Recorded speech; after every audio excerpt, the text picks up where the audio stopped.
শালার রমনা পার্কে আইলাম, রমনা পার্কের দৃষ্টিটা ভালোই সুন্দর, সাথে সাথে মানুষগুলোও সুন্দর। কিরে বন্ধু তুই কান্তাছস কে?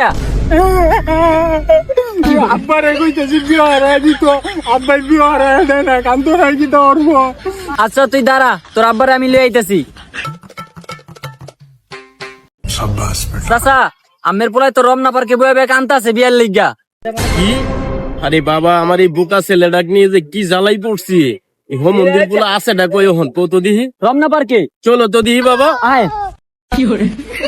চাচা এই যে কান্তাছে। ওরে আজকে আমি যে কি করি কে রে? তুই এনে কি করতেছস? তোমারে কোন দিন তো কইতাছে একটা বিয়া হারায় দিতা, নিজে তো বিয়া হইরা আনছো, আমার বিয়ার নামে খবর নাই গিয়া। দুজন বিয়ের লেগে তুই পাগল হইছস? ওই যে 4 বাচ্চার মা একটা দেখছিলাম, হেডে দিয়ে তোরে বিয়ে করায় দেবো। চল চল দি বাতিজা। আহো।